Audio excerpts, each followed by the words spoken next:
yukabbir. Ini yang tadi yang saya sampaikan.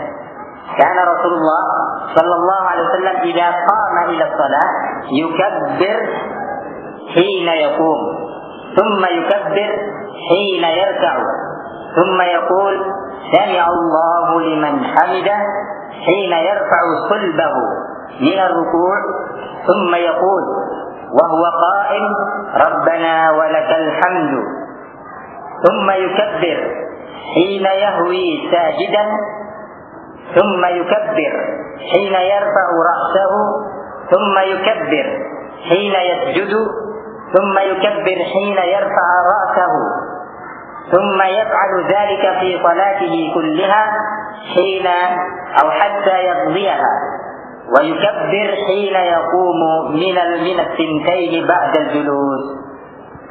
Di hadis yang ini, yang berikutnya, hadis Abi Hurairah tadi yang saya katakan bahwa ada tempat yang keempat disunnahkannya kita mengangkat tangan. Kalau di dalam hadis yang sebelumnya, di dalam hadis Abdullah ibn Umar ada 3 tempat. Waktu pertama takbiratul ihram, mengangkat tangan Allahu Akbar. Kemudian ketika akan bersujud Allahu Akbar, mengangkat tangan. Kemudian ketika mengangkat dari ruku, ketika berruku dan akan mengangkat dari ruku, keduanya mengangkat tangan juga dengan mengatakan sami Allahu liman hamidah. Berarti sudah 3. Di hadis yang sekarang akan ditambah. Kita lanjutkan. Dari Abi Hurairah yang Allah telah meridainya, bahwasanya dulu Rasulullah sallallahu alaihi wasallam ketika berdiri menuju salatnya yukabbir, langsung bertakbir, ya. Thumma yukabbir hina yarka'. Kemudian juga bertakbir ketika mau berruku. Kemudian ketika mengangkat sulb, ini tulang punggung, mengangkat tulang punggungnya dari ruku, juga mengatakan sami Allahu liman hamidah. Thumma yaqul wa huwa qa'im, kemudian dia berkata dalam keadaan dia berdiri, Rabbana walakal hamdu. Sampai berikutnya, Rabbana walakal hamdu hamdan thayyiban, doa i'tidal.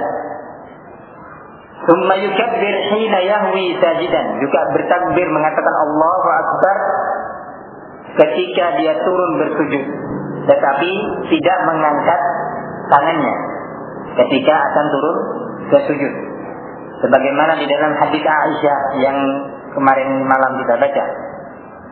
Thumma yukabbir hina yarfa' ra'sahu, juga bertakbir ketika mengangkat kepalanya dari sujud, duduk di antara 2 sujud. Kemarin sudah kita jelaskan bahwa ada 2 cara duduk di antara 2 sujud. Yang pertama, dan itu yang sering dilakukan oleh Rasulullah, sebagaimana biasanya kita duduk di atas kaki yang kiri, ya. Kemudian yang kedua, bolehnya kita duduk, maksudnya di atas tumit kita. Di dalam hadis Ibnu Abbas yang diriwayatkan oleh Al-Imam Muslim, tetapi yang kedua ini jarang dilakukan. Walaupun sekali-kali saya tidak dilupakan sunnah ini, dan supaya tidak diasingkan juga perlu dihidupkan sekali-kali. Kadang-kadang kita sholat duduk seperti itu. Kemudian ketika juga akan bersujud berikutnya, beliau bertakbir juga mengatakan Allahu Akbar, dan melakukan yang seperti itu di dalam setiap rakaat di dalam sholatnya sampai beliau menyelesaikan sholatnya.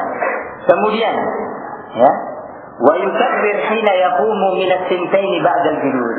Kemudian bertakbir juga ketika mengangkat berdiri dari tahiyat awal daripada salat yang ada 2 tahiyatnya. Juga mengatakan berdiri Allahu Akbar. Di sini hadis Abi Hurairah diriwayatkan oleh Muslim. Di dalam hadis Ali bin Abi Thalib dijelaskan ini lebih jelas lagi dengan mengangkat tangannya Allahu Akbar ketika bangun dari tasyahud al-awwal, tasyahud yang pertama. Disunahkan kita mengangkat tangannya juga. Ini berarti ada 4 tempat diangkatnya tangan di waktu sholat dengan 2 cara yang sudah kita ketahui kemarin.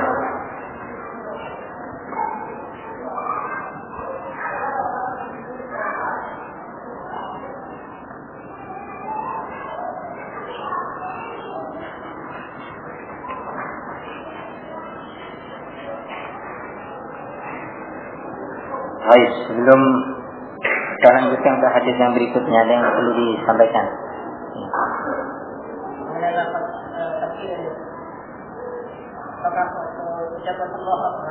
Iya.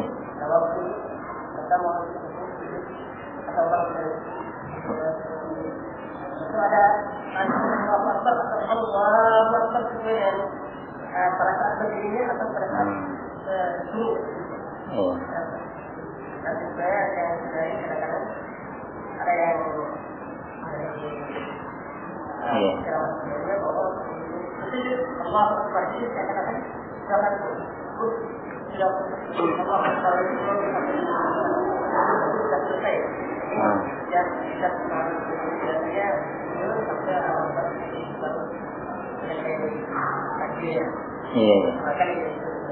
Iya. Masya Allah.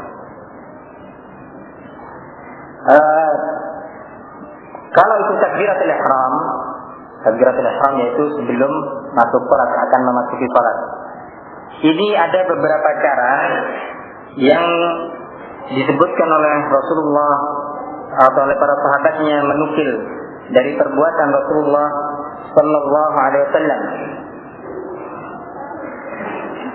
3 cara tersebut, yang pertama adalah kalau takbiratul ihram ya. Ini waktu takbiratul ihram saja. Kalau yang lainnya nanti kita jelaskan. Takbiratul ihram ada 3 cara. Yang pertama yaitu hadis Ibnu Umar yang diriwayatkan oleh Imam Bukhari, bahwasanya Rasulullah sallallahu alaihi wasallam cara yang pertama itu dilakukan mengangkat tangannya ketika bersamaan dengan takbirnya. Ini yang pertama. Ketika mengangkat tangan bersamaan dengan takbir, Allahu Akbar. Atau yang cara yang kedua, Allahu Akbar. Ini cara yang pertama dari hadis Ibnu Umar yang diriwayatkan oleh Al-Imam Al-Bukhari rahimahullah taala.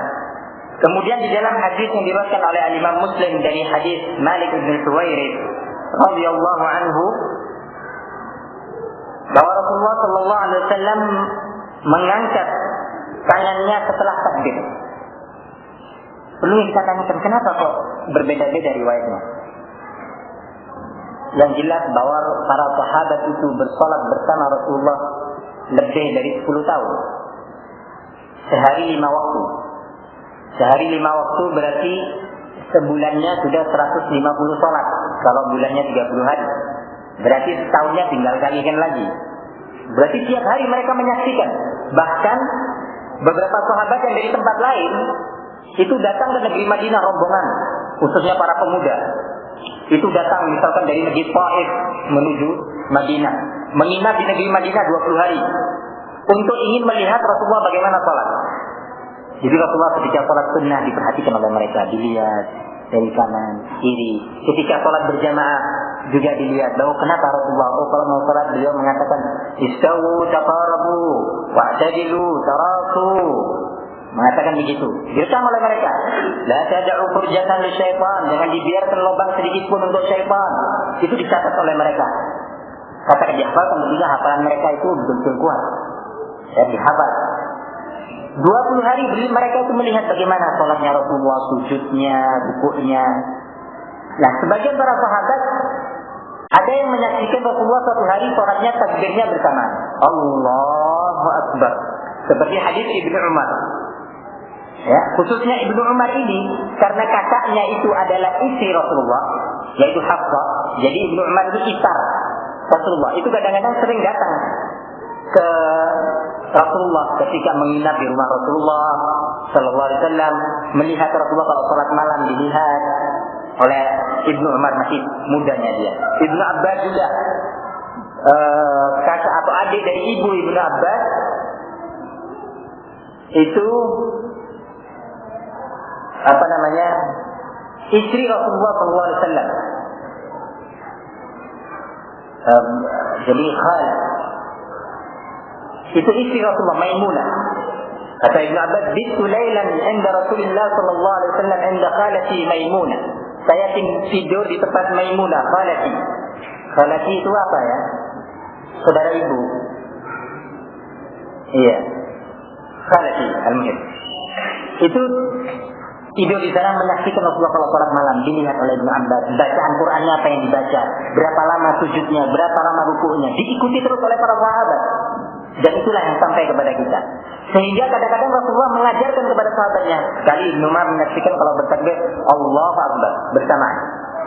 Terus Malik Ibnu Huwairits yang diriwayatkan oleh Imam Muslim mengatakan bahwa Rasulullah juga kalau bertakbir kadang-kadang mengatakan Allahu Akbar baru bergerak.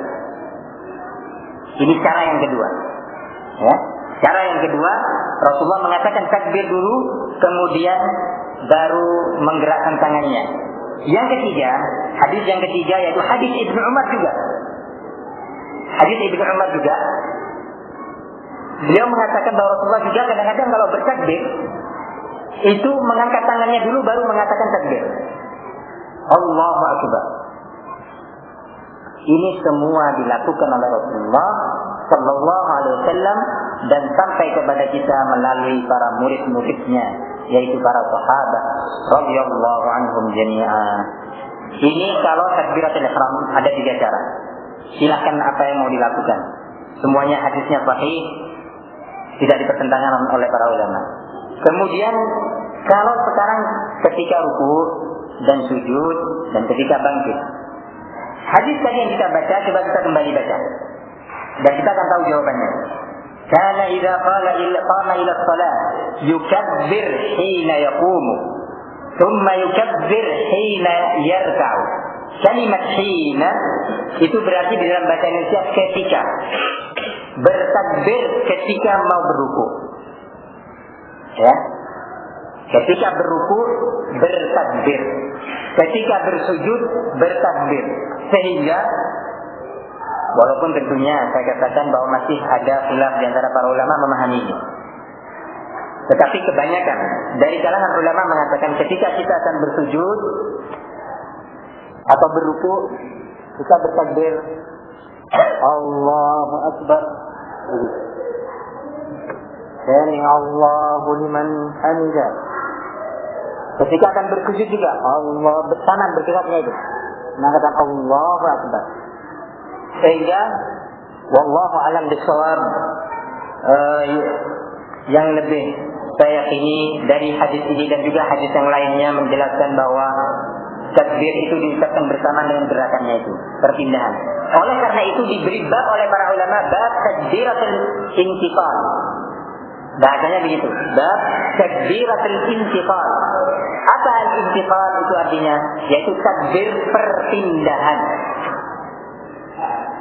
Diberi nama seperti itu.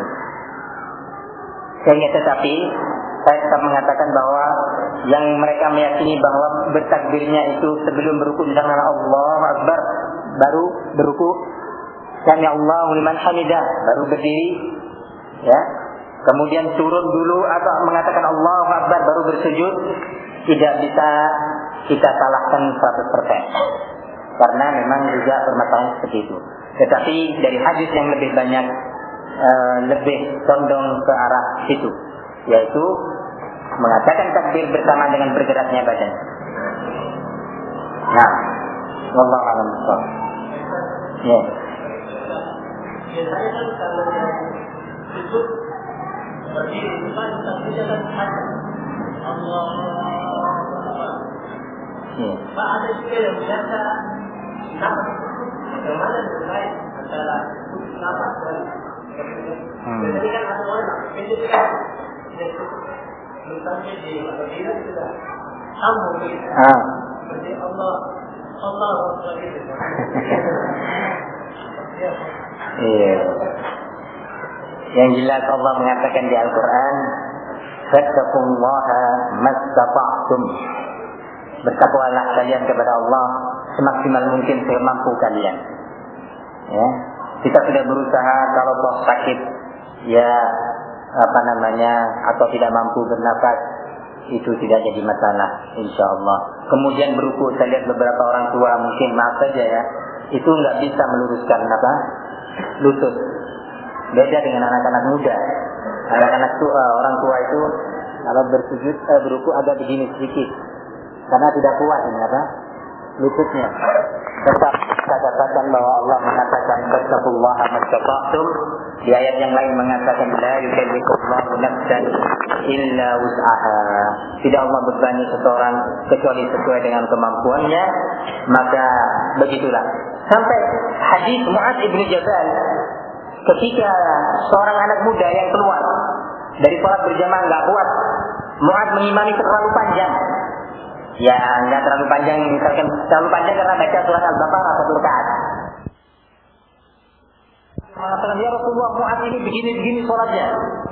Orang-orang Badui itu kalau bertanya tidak sungkan kepada Rasulullah. Sehingga para sahabat gembira kalau ada orang Badui datang. Orang gunung kita datang kepada Rasulullah itu senang. Kenapa? Para sahabat agak malu mau bertanya kepada Rasulullah tentang beberapa perkara. Kalau mereka enggak, langsung mengatakan, ya Muhammad, akhbirni, ya wahai Muhammad, dipegang ontanya Rasulullah ketika diberhentikan. Rasulullah lagi berjalan ini, dipegang oleh mereka orang-orang Badui ini. Ya karena memang adatnya seperti itu, kebiasaannya orang-orang keras. Coba beritahu saya, ajarin masalah ini. Ya Rasulullah sabar mengajari, ya begini. Ketika ada orang yang kencing di masjid, orang Arabi, orang gunung. Kalau di kita, ini orang padang pasir itu ke arah sana 1000 km nggak ada kota, 1000 km ke sana tidak ada kota. Bayangkan hidupnya dengan onta, dengan kambing, ya. Begitu kehidupannya, nggak kenal apa-apa. Tapi orangnya pemurah. Itu datang ke Rasulullah diantaranya di sholat, terus mengadu kepada Rasulullah. Ini nggak kuat saya Rasulullah. Sholatnya Mu'adz terlalu panjang, saya keluar akhirnya. Terus Rasulullah tanya, kamu kalau sholat gimana biasanya kamu sholat? Ya saya kalau sholat saya bertakbir, kemudian saya membaca istiftah, yaitu doa sebelum Al-Fatihah, kemudian saya membaca Al-Fatihah, kemudian saya ruku. Ya. Rasulullah menjaga perasaan orang ini. Tetapi selama itu bukan sesuatu yang dilarang, ya sudahlah. Kalau kamu sholat nggak apa-apa lah, sholat langsung habis Fatihah terus ruku, nggak apa-apa, kata Rasulullah. Diambil dalil dari hadis ini, bolehnya atau tidak wajibnya membaca surat selesai Fatihah, tetapi hukumnya sunnah, mustahab, disukai. Ya, dari hadis ini. Sehingga begitulah Rasulullah Sallallahu Alaihi Wasallam mengajarkan kepada para sahabatnya, kepada orang-orang yang, kepada Mu'adz. Padahal Mu'adz ini orang yang berilmu, tetapi dimarahi oleh Rasulullah kejadian itu. Ya. Ketika ada seorang Arabi juga, Arabi itu tadi Badui, datang ke masjid terus kencing di salah satu pojok masjid, kencing, buang air kecil. Ya Badui orang gunung nggak ngerti, dan masjid Rasulullah nggak ada lantainya kayak begini. Ya, itu dari tanah. Kalau Rasulullah sujud dulu mesti membersihkan tanah selesai sholat. Begini dibersihkan. Kadang-kadang sujud pas kena air. Ya, kalau pas hujan itu masuk ke dalam. Itu Badui ini kencing, kemudian para sahabat yang lainnya sudah marah, khususnya Umar bin Khattab. Ya, melihat seperti ini Umar gak tahan sudah ini. Mau dipegal oleh Umar, masjid kok kencing di masjid. Tapi Rasulullah bilang jangan dulu, berhenti kalian, jangan, biar selesai kencingnya. Ya, karena kalau ditegur nanti tambah banyak, tambah kesana kemari. Rasulullah bilang jangan dulu. Para sahabatnya Rasulullah ini kencing di masjid. Ya, sudah para sahabat marah. Sebagiannya sudah mau memenggal lehernya, tetapi Rasulullah bilang enggak. Ketika selesai kencing terus dipanggil oleh Rasulullah orang ini, dinasihati dengan baik. Coba kalau yang melakukan itu Abu Hurairah, yang melakukan seperti itu, ya benar-benar dipenggal sama Umar bin Khattab. Ya, karena Abu Hurairah, Ibnu Mas'ud, Ali bin Abi Thalib orang-orang yang berilmu. Ya, tetapi karena ini orang Badui, Rasulullah panggil, ini masjid dibangun hanya untuk zikrullah, untuk sholat, tidak boleh yang seperti ini. Orang Badui mendengar Rasulullah berbuat baik seperti itu, langsung dia berdoa dengan doanya.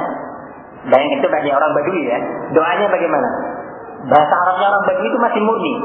Dia bilang, Allahumma arhamni wa Muhammadan wa la tarham ma'ana ahada. Doanya, ya Allah beri rahmat saya dan Muhammad, ya, dan jangan diberi rahmat selain kami berdua.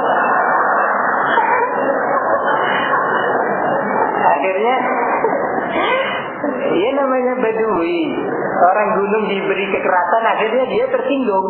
Ya, Rasulullah akhirnya dia tegur, jangan. Rahmat Allah itu luas.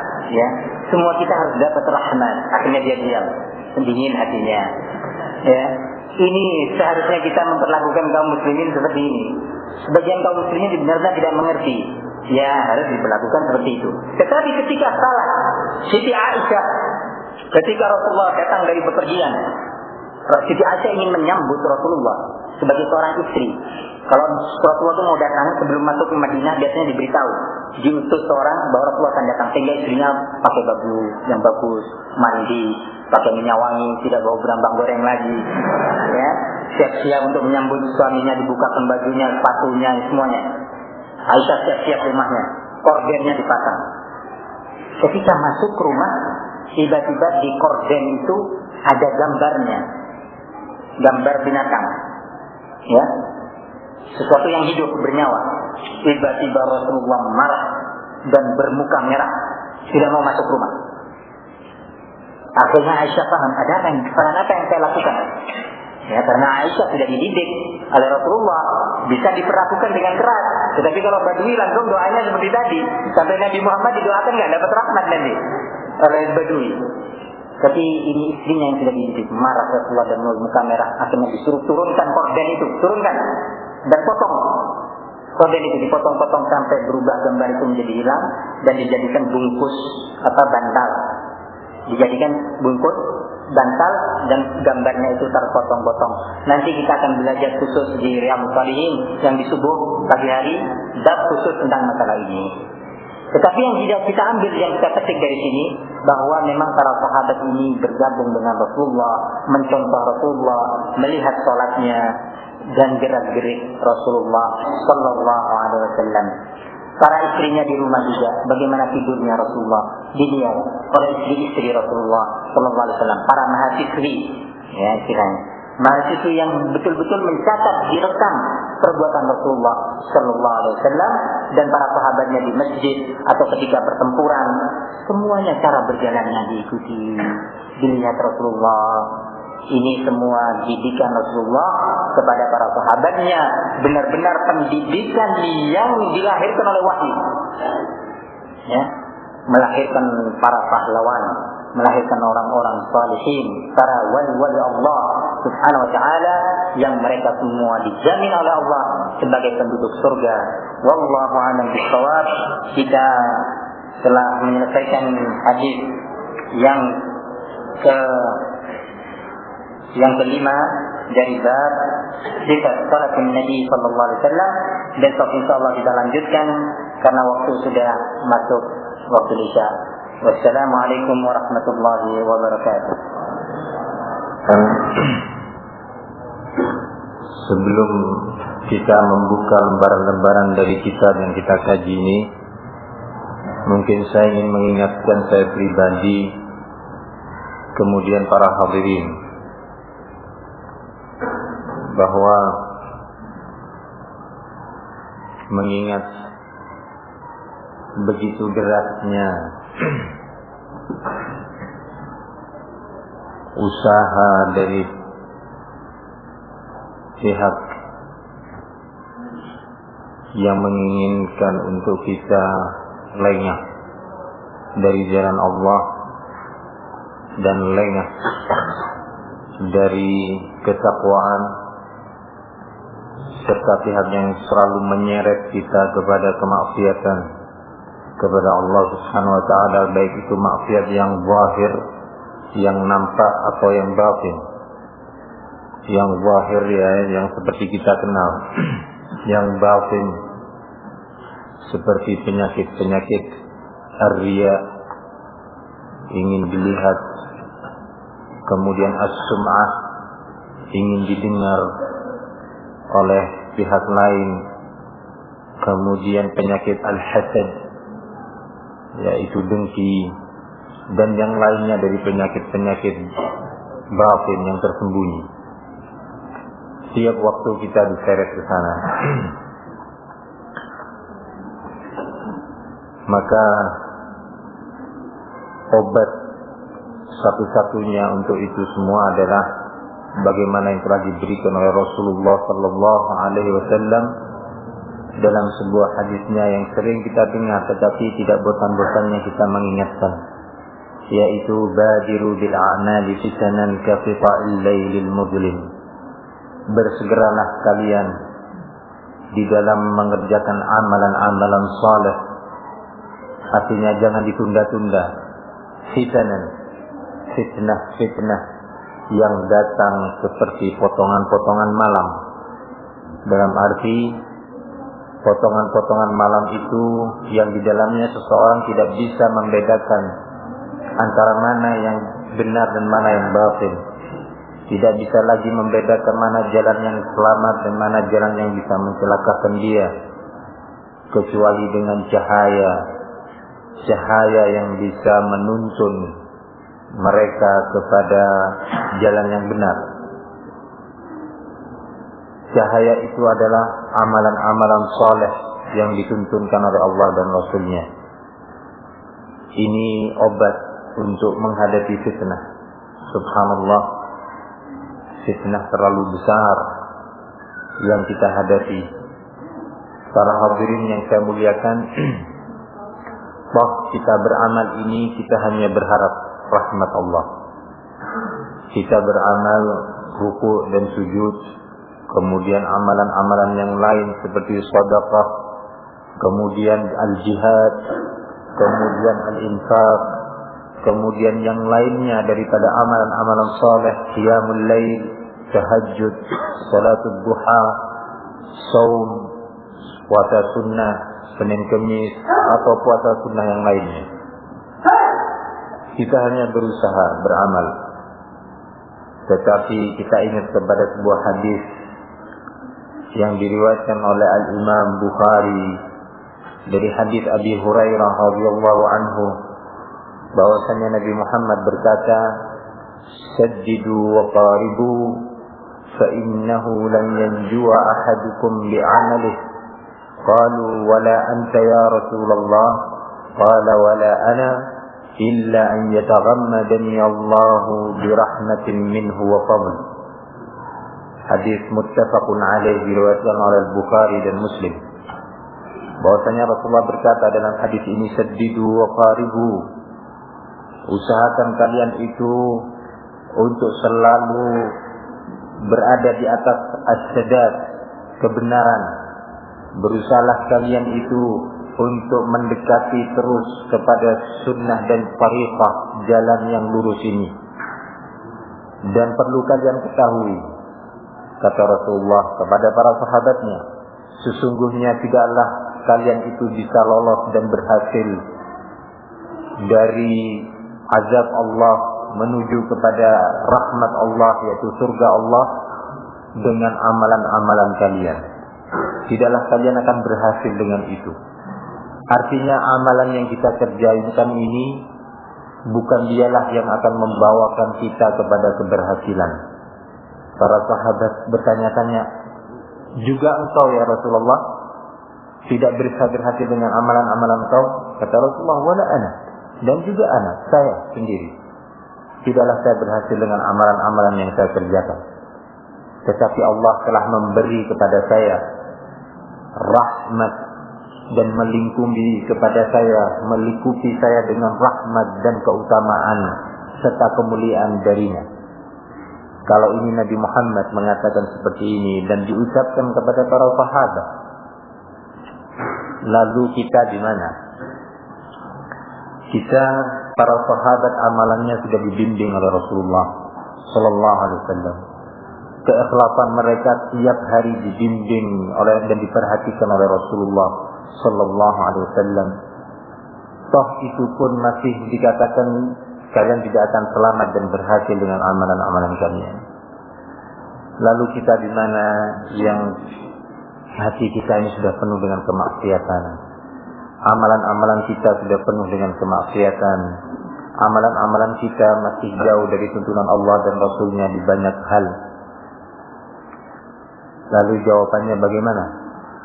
Para hadirin yang saya muliakan, tetapi ini tidak membuat kita putus asa. Kita terus akan berusaha untuk selalu mengoreksi diri kita. Karena ciri-ciri orang yang muhsinin, ciri-ciri orang yang muttaqin itu selalu mengoreksi amalannya setiap harinya. Bukan orang muttaqin itu tidak pernah jatuh kepada kemaksiatan. Jadi orang yang muttaqin itu kalau jatuh dan menimpa padanya kemaksiatan, dia langsung ingat kepada Allah dan dia tidak melanjutkan perbuatan itu tadi. Sebagaimana Allah firmankan di Al-Quran, وَالَّذِينَ إِذَا فَعَلُوا فَاحِشَةً أَوْ ظَلَمُوا أَنفُسَهُمْ ذَكَرُوا اللَّهَ فَاسْتَغْفَرُوا لِذُنُوبِهِمْ وَمَنْ يَغْفِرُ الذُّنُوبَ إِلَّا اللَّهُ وَلَمْ يُصِرُّوا عَلَى مَا فَعَلُوا وَهُمْ يَعْلَمُونَ. Dan mereka-mereka orang-orang muttaqin itu adalah orang-orang yang ketika mereka itu berbuat suatu kekejian, kemaksiatan, langsung ingat Allah. Ingat kepada Allah Subhanahu wa ta'ala. Bahwa Allah Subhanahu wa ta'ala diantara namanya As-Sami', yang maha mendengar sekecil apapun suara itu. Jangan dikira bahwa Allah tidak mendengar. Allah maha mendengar. Seorang wanita ketika datang kepada Rasulullah mengadu tentang suaminya yang menzalimi dia. Suaminya menzalimi dia di rumahnya. Kemudian mengadu wanita ini kepada Rasulullah sallallahu alaihi wasallam ke rumahnya. Membicarakan tentang kesalahan kezaliman suaminya.